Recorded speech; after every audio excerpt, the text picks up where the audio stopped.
പ്രണയിക്കേ ഇതിലേ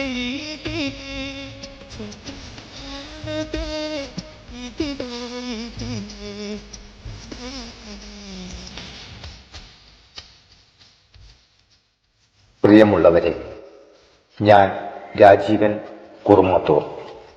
ഇന്ന് 2023 ജൂൺ 15. മലയാളത്തിന്റെ മഹാനടൻ, അഭിനയ ചക്രവർത്തി സത്യൻ മാസ്റ്റർ മൺമറഞ്ഞിട്ട് 52 വർഷം തികയുന്നു. 1912 നവംബർ 9 തിരുവനന്തപുരത്താണ് സത്യനേശൻ നാടാർ എന്ന സത്യൻ ജനിക്കുന്നത്. 1971 ജൂൺ 15 തന്റെ 59ാമത്തെ വയസ്സിൽ രക്താർബുദത്തെ തുടർന്ന് അദ്ദേഹം അന്തരിച്ചു. സാമ്പത്തികമായി പിന്നോക്കം നിൽക്കുന്ന കുടുംബത്തിലെ അംഗമായിട്ടും അദ്ദേഹം അന്നത്തെ ഏറ്റവും വലിയ വിദ്വാന പരീക്ഷ പാസ്സായി. പിന്നീട് സെന്റ് ജോസഫ് സ്കൂളിൽ അധ്യാപകനായി. അത് വിട്ട് 2 വർഷം സെക്രട്ടേറിയറ്റിൽ ക്ലാർക്കായി ജോലി ചെയ്തു. പിന്നീട് 1941 അദ്ദേഹം പട്ടാളത്തിൽ ചേർന്നു. സൈനിക സേവനത്തിന്റെ കാലാവധി കഴിഞ്ഞ് പിന്നീട് സത്യൻ സ്റ്റേറ്റ് പോലീസിൽ സബ് ഇൻസ്പെക്ടർ ആയി ജോലി ചെയ്തു. ഇതിനിടെ പ്രൊഫഷണൽ നാടകരംഗത്ത് അദ്ദേഹം ശ്രദ്ധേയനായി കഴിഞ്ഞിരുന്നു. ആലപ്പുഴ നോർത്ത് പോലീസ് സ്റ്റേഷനിൽ ഇൻസ്പെക്ടർ ആയിരുന്ന സമയത്ത് കാഞ്ഞിരംചിറ എന്ന സ്ഥലത്ത് ഒരു കേസിന്റെ ഭാഗമായി അദ്ദേഹത്തിന് പോകേണ്ടി വന്നു. മടങ്ങിവരവെ തികച്ചും യാദൃച്ഛികമായി അദ്ദേഹം നടനും ഗായകനുമായ സെബാസ്റ്റ്യൻ കുഞ്ഞു ഭാഗവതരെ കാണാൻ ഇടയായി. സത്യന്റെ സിനിമാ ജീവിതത്തിലേക്ക് വഴിത്തിരിവ് ആയത് അങ്ങനെയായിരുന്നു. ഒരു ദിവസം ഭാഗവതരോടൊപ്പം അദ്ദേഹം ഉദയ സ്റ്റുഡിയോയിൽ ഷൂട്ടിംഗ് കാണാൻ പോയി. സിനിമയിൽ അഭിനയിക്കാൻ താല്പര്യമുണ്ടോ എന്ന് ഭാഗവതർ ചോദിച്ചപ്പോൾ ശ്രമിച്ചു നോക്കാം എന്നായിരുന്നു അദ്ദേഹത്തിന്റെ മറുപടി. അങ്ങനെ കൗമുദി ബാലകൃഷ്ണൻ നിർമ്മിച്ച ത്യാഗസീമ എന്ന സിനിമയിൽ അദ്ദേഹം നായകനായി. നിർഭാഗ്യവശാൽ ആ സിനിമ വെളിച്ചം കണ്ടില്ല. 1953 പുറത്തിറങ്ങിയ ആത്മസഖിയായിരുന്നു അദ്ദേഹത്തിന്റെ ആദ്യ ചിത്രം. Ramu Kariat, KS Sethumadhavan, A Vincent എന്നീ സംവിധായകർ ഒക്കെ സത്യന്റെ അപാരമായ അഭിനയസിദ്ധി പൂർണ്ണമായും ഉപയോഗിച്ചവർ ആയിരുന്നു. 1965 പുറത്തിറങ്ങിയ ഓടയിൽ നിന്ന് എന്ന ചിത്രത്തിലെ പപ്പുവിനെ ഓർക്കുന്നില്ലേ? ഒരു അനാഥന്റെ വേദന അറിഞ്ഞു വളർന്ന് പിന്നീട് ഒരു അനാഥ പെൺകുട്ടിയുടെ സംരക്ഷണം ഏറ്റെടുത്ത് അവളെ നല്ല നിലയിൽ ആക്കി ഒടുവിൽ ക്ഷയരോഗത്തിന് അടിമപ്പെട്ടിട്ടും ആരുടെയും സഹതാപത്തിനോ സഹായത്തിനോ നിൽക്കാതെ ചുമച്ച് മരണത്തിലേക്ക് നീങ്ങിയ പപ്പുവിനെ എങ്ങനെ മറക്കും?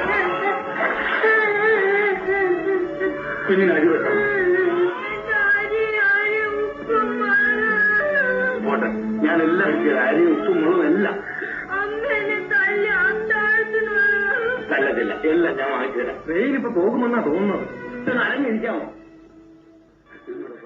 യാദൃച്ഛികമായി ജീവിതത്തിലേക്ക് കടന്നു വന്ന പെണ്ണ് പിഴച്ചവൾ എന്ന് കടപ്പുറം മുഴുവൻ മുദ്രകുത്തിയിട്ടും സമൂഹത്തിൽ നിന്ന് ഒറ്റപ്പെടുത്തിയിട്ടും നെഞ്ചും തിരിച്ചു നിന്ന് അതിനെയൊക്കെ നേരിട്ട് ഒടുവിൽ കടലമ്മയുടെ മടിത്തട്ടിലേക്ക് പോയ ചെമ്മീനിലെ ആ ചുണക്കുട്ടൻ പളനിയെ എങ്ങനെ മറക്കും? ഞാൻ വിശ്വസിക്കണം. പക്ഷെ എല്ലാരും ഇത് തന്നെ പറയണത് എന്താണ്? എന്നെ കൊല്ലാൻ. നീ സങ്കടപ്പെടണ്ടാടി. അവരെന്നെ വള്ളത്തിൽ കൊണ്ടുപോയില്ലാന്നും വെച്ച് ഞാൻ തോക്കാനും വെച്ചും പോണില്ല. വള്ളത്തെ പോകാതെ നമ്മളെങ്ങനെ കഴിയും? എന്റെയും കൂടെ ആണ്ട് ഈ കടല്. കടലിലെ പണിക്ക് പളനിയെ ജയിക്കാൻ ഇവിടെ ആരുമില്ല. ഈ കടലിവിടെ ഉണ്ടെങ്കിൽ പളനിയും പളനിയുടെ മരക്കാത്തിയും പഷ്ണി കിടക്കി. തോൽവി എന്തെന്നറിയാതെ ജീവിച്ച് ഒടുവിൽ ഒരു പെണ്ണിന്റെ മുന്നിൽ തോൽക്കേണ്ടി വന്ന മാധവൻ തമ്പിയുടെ മാനസിക സംഘർഷങ്ങൾ അനശ്വരമാക്കിയ ഒരു പെണ്ണിന്റെ കഥ എന്ന ചിത്രം എങ്ങനെ മറക്കും? ഇന്ന് നോമിനേഷൻ പേപ്പർ പിൻവലിക്കണം. എന്നിട്ടാൻ മാധവൻ തമ്പി മുമ്പോട്ട് വെച്ച കാൽ പിന്നോട്ട് വയ്ക്കാറില്ല. അപ്പോഴത് മറന്നിട്ടില്ല അല്ലേ? എങ്ങോട്ടാണ് അങ്ങനെ ഈ പോക്ക്? സ്നേഹത്തിന്റെ ഏറ്റവും വലിയ നേട്ടമാണ്.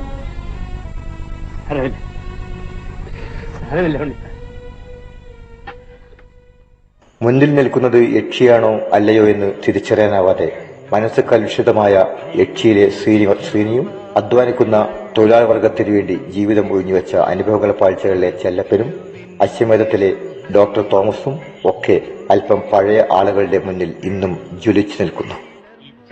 മുതലാളിയുമായിട്ട് എന്തായിരുന്നു നാക്കിൽ വെക്കാൻ ഞങ്ങള് ജോലി സ്ഥലത്ത് എല്ലാവരും കൂടെ കൂടി നിൽക്കുമ്പോ ഇപ്പോഴത്തെ സാധനങ്ങളുടെ വിലക്കയറ്റത്തെ പറ്റിയൊക്കെ സംസാരിക്കുകയായിരുന്നു.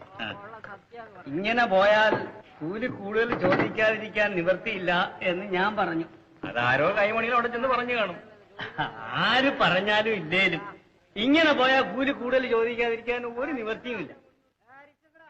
രാഷ്ട്രപതിയുടെ സ്വർണ്ണ മെഡലിന് അർഹമായ ഈസ്റ്റ്മൻ കവർ ചിത്രം ചെമ്മീനിലെ സലിൽ ചൗധരി ഇണമിട്ട വയലാറിന്റെ വരികൾ അക്കാലത്ത് തത്തിക്കളിക്കാത്ത ചുണ്ടുകൾ ഇല്ലായിരുന്നു എന്ന് തന്നെ പറയാം.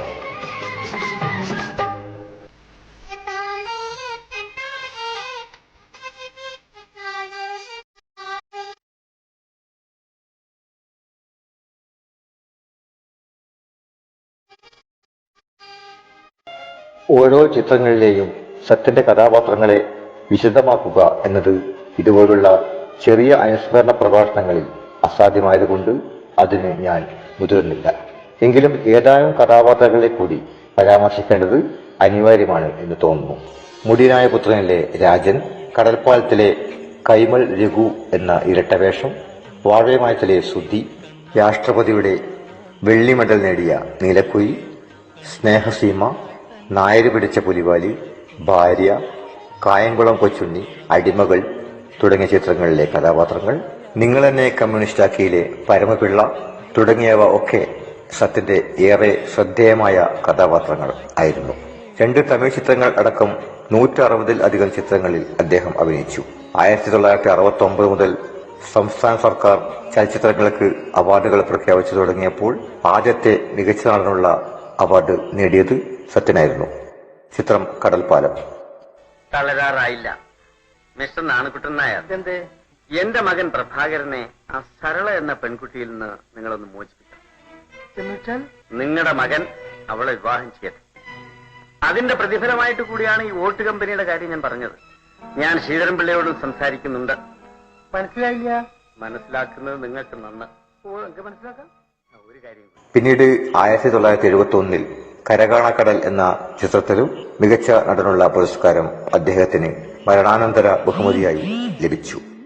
1965-ൽ ചെമ്മീൻ, 70-ൽ ത്രിവേണി, 71-ൽ കരകാണക്കടൽ തുടങ്ങി 3 കളർ ചിത്രങ്ങൾ അദ്ദേഹത്തിൻ്റെതായിട്ട് ഉണ്ട്. ഭാര്യ ജെസ്സി, 3 ആൺമക്കളായിരുന്നു അദ്ദേഹത്തിന്: സതീഷ് സത്യൻ, പ്രകാശ് സത്യൻ, ജീവൻ സത്യൻ. സത്യന്റെ മരണശേഷം നിത്യവസ്ത പ്രേംനസീർ അനുശോചന സന്ദേശത്തിൽ ഇങ്ങനെ പറഞ്ഞു: സത്യന്റെ ആ സിംഹാസനം ഒഴിഞ്ഞു തന്നെ കിടക്കുമെന്ന്. അതെ, അരനൂറ്റാണ്ട് കഴിഞ്ഞിട്ടും ആ സിംഹാസനം ഇന്നും ഒഴിഞ്ഞു തന്നെ കിടക്കുന്നു. നിർവൃതിയാ